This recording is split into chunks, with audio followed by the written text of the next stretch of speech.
Oke, standby. Kamera ready, sound ready. 3, 2, 1, action.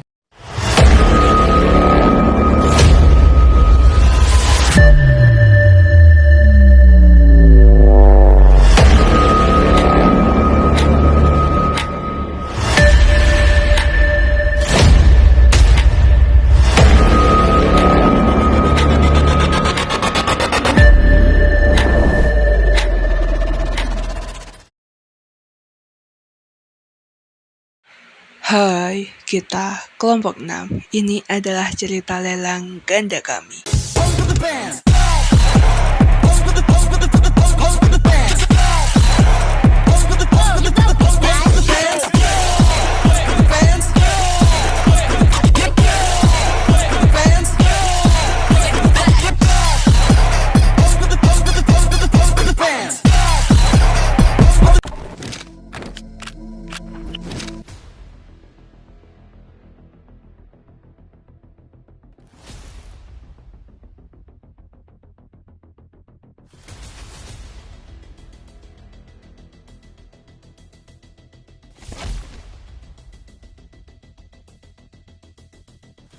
Jadi para hadirin sekalian, hari ini saya akan melelang gudang tua yang berisikan barang. Anda berminat melelang mulai dari harga berapa?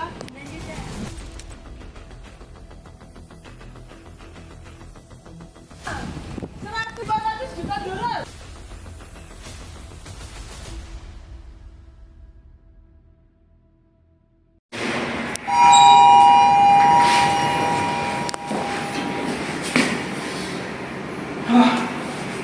Jadi moderator? Emang kapan? Oh, moderator lelang ganda satu. Oke, bisa.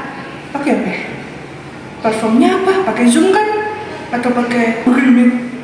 Oh, yaudah. Oke.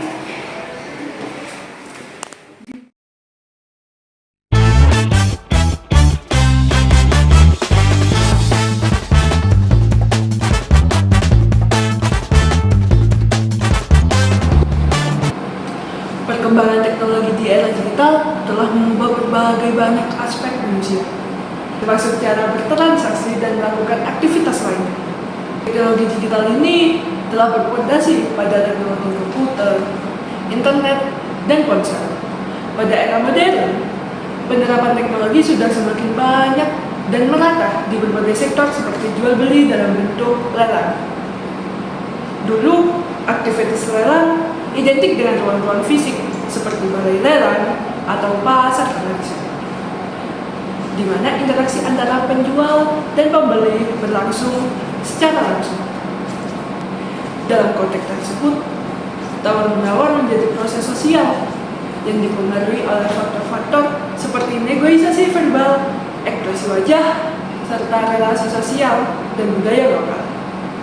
Namun, kini dengan hadirnya berbagai platform digital seperti eBay, Tokopedia, Shopee, bahkan ruang jual beli dalam media sosial dan platform blockchain seperti OpenSea untuk NFT, proses lelang tidak lagi terikat pada batas-batas ruang fisik maupun waktu. Dunia maya membuka peluang baru bagi siapapun yang memiliki akses internet untuk ikut serta dalam proses tawar-menawar secara global, cepat dan instan. Selain itu, partisipasi dalam lelang digital seringkali dipengaruhi oleh algoritma platform, sistem rating pengguna, dan strategi desain antarmuka yang secara tidak langsung membentuk pola perilaku pengguna.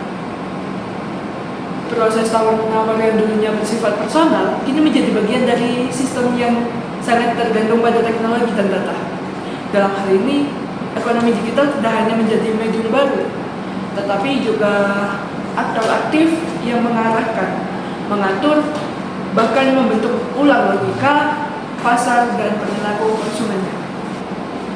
Menawar di dunia maya bukan sekedar memperjuangkan harga yang terbaik, tetapi juga merupakan manifestasi dari cara individu berinteraksi dengan teknologi, menavigasi sistem informasi dan membentuk keputusan dalam konteks ekonomi digital.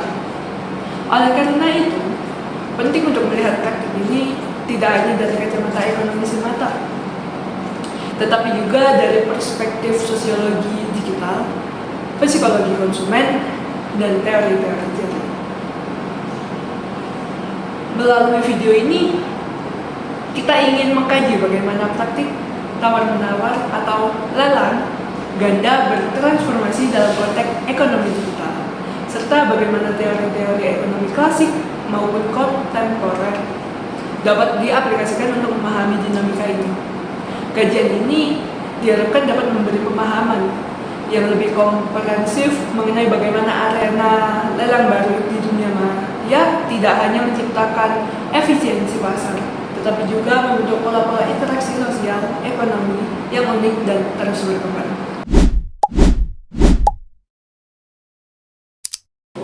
Selamat siang dan selamat datang di Bursa Digital Nusantara 2025. Saya El yang akan menjadi moderator untuk memandu sesi pelelangan pada hari ini.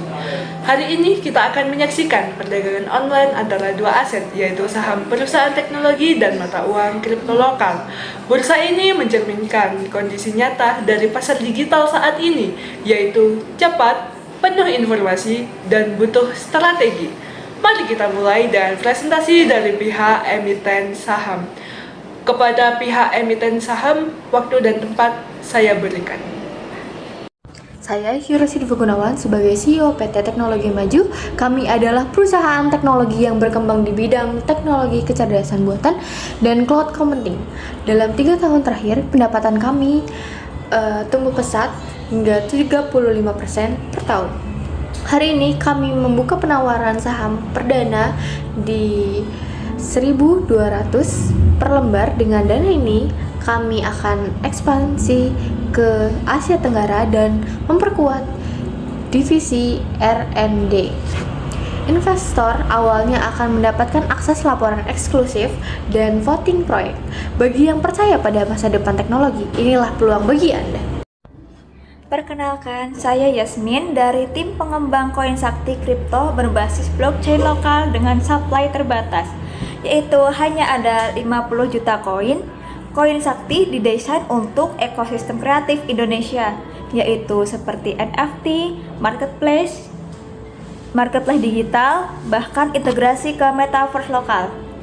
Harga pembuka hari ini yaitu di Rp1.000 per koin. Kami sudah listing di 2 bursa kecil dan dalam proses audit untuk bursa global. Kami percaya masa depan finansial itu terdesentralisasi. Koin sakti bukan hanya investasi, tetapi bagian dari perubahan sistem keuangan digital. Terima kasih. Terima kasih saya ucapkan kepada tim emiten saham atas presentasinya. Selanjutnya saya berikan waktu kepada para pembeli untuk berdiskusi dengan tim emiten saham. Waktu dan tempat saya berikan. Baik Ibu Yosi, saya tertarik, tetapi saya adalah investor yang berhati-hati. Saya akan mengambil 1.000 lembar dengan harga Rp1.150. Apakah ada fleksibilitas? Kami apresiasi itu, Yosepa. Namun untuk menjaga valuasi, kami hanya bisa turun sedikit. Kalau kakak ambil 1.000 lembar, saya bisa lepas di harga Rp1.180 dan kakak akan kami undang ke webinar eksklusif bulanan kami. Webinar dan transparansi manajemen itu terdengar menarik. Oke, akan saya pertimbangkan. Baik Kak Yasmin, saya sudah cek white paper koin saktinya. Ide kalian keren banget, tapi saya ingin membeli 2.000 koin.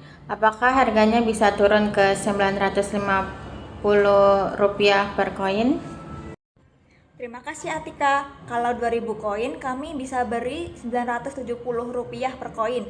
Sebagai bonus, Anda masuk whitelist airdrop NFT bulan depan dan early access ke platform kami.